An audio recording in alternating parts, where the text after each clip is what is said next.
Hi, my name is Joanie'S. Welcome to my channel.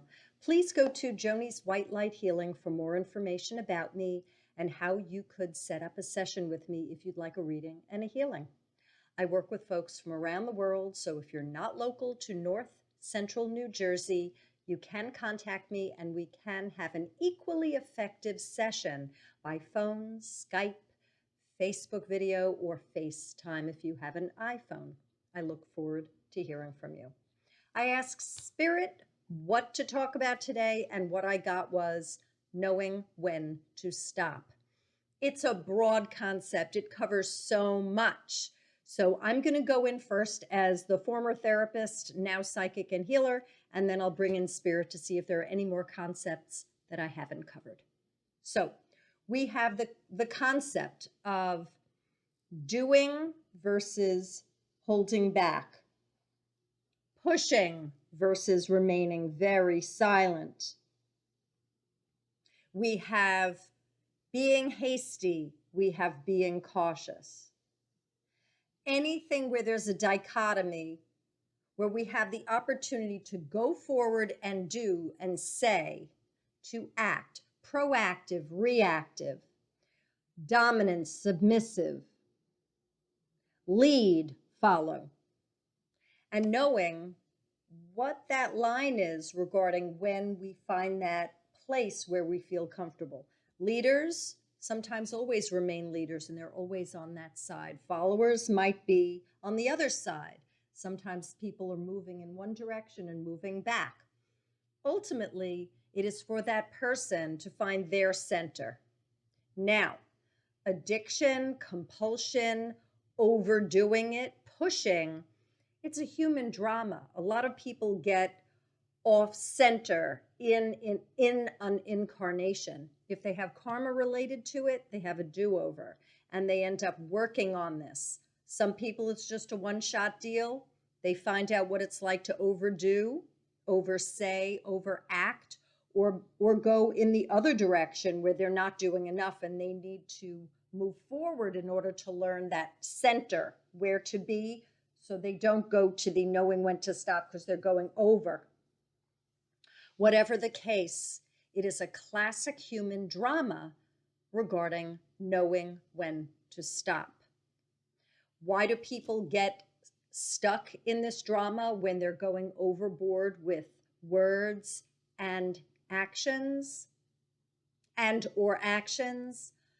Could be fear-based regarding, if I don't do more, then ... And usually the conclusion is a negative one. I need to keep going. I need to keep going over and over because if I don't, I'm going to feel uncomfortable. I will feel pain. There are others that are in such a habit at some point with the overdue that it's so familiar that they don't even question it. It just becomes rote.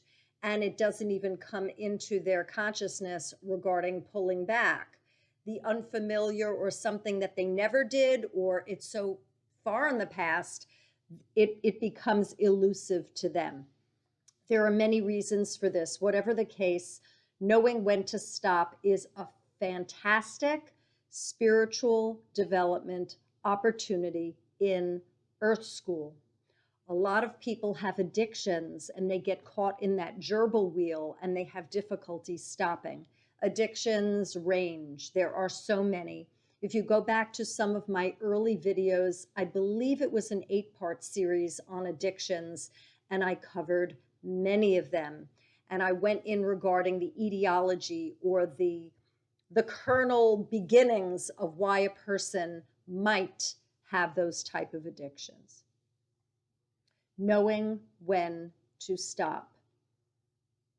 I believe that it comes from intuiting and going inside and being still. That is very challenging for many people because when they stop and they remain present-centered, oftentimes all the anxiety comes up, and that is when that soul has to face their fear. I believe this is fear-based if a person has difficulty stopping. How am I going to do this a different way? What happens if I don't continue that? The earth, people, the community, my family, my job, my mind, whatever the case. Go with your guidance. The universe supports you. Ask for help. Ask for professional help. Ask others whether they see you're having difficulty in compulsions, addictions, pushing, not knowing when to stop, and ask them what they suggest. It's always great to poll others who know you well.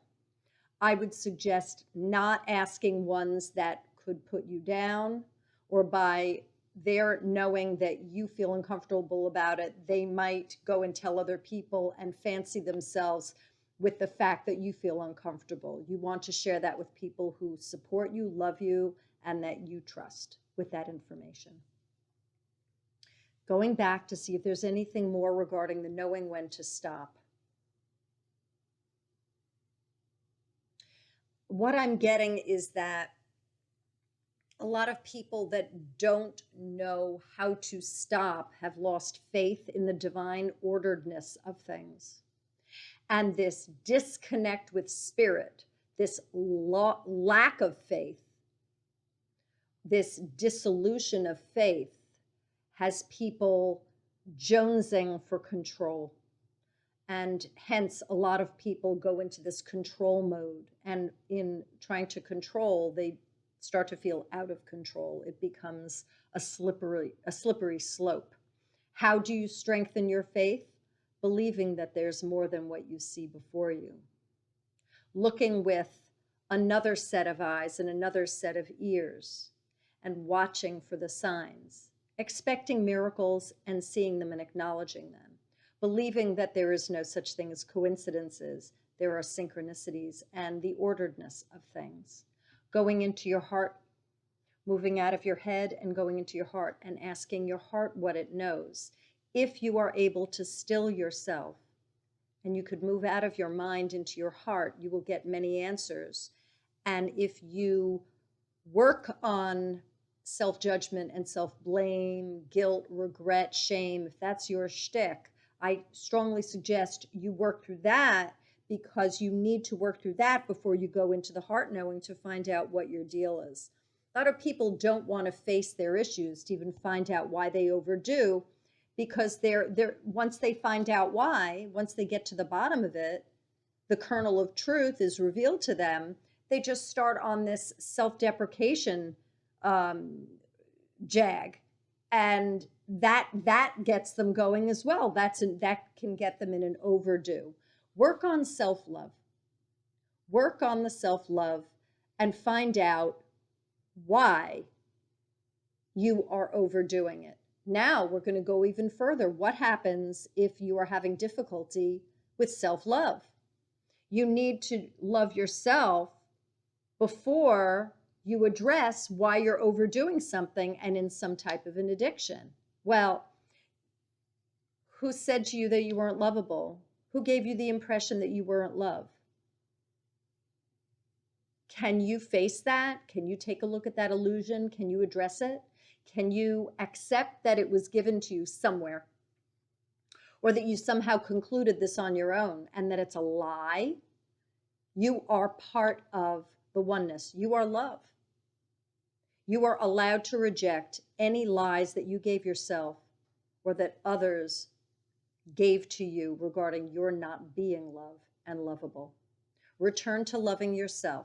When you're finished with that blaming yourself, the resentment, regret, shame, embarrassment, guilt, when you're done with self-deprecation, you'll see your self-worth. You'll see who you are and what you're about. And then you'll do something about yourself. Then you could get out of your mind, go into your heart and ask yourself, what is this overdoing? What's this about? Your heart will answer you if you are still in the moment. And with those answers that you come up with, whether it's from self-work or with a therapist, with a mental health professional, you can address knowing when to stop. You can find that balance. You will, you can. You always have been able to do it, but you've forgotten. When you return to your power, your strength in finding center, you will change your life. You will thrive. you will have a yield of more prosperity and abundance. Your mind will clear, things will change, they will get better. And spirit supports you. Now I'm going to go in and see whether there's more that spirit wishes to share with you. No?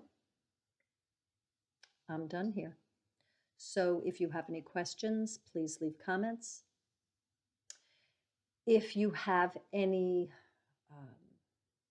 suggestions for future videos, please put them below, and I will see you again. And I wish you centeredness and peace and self-love.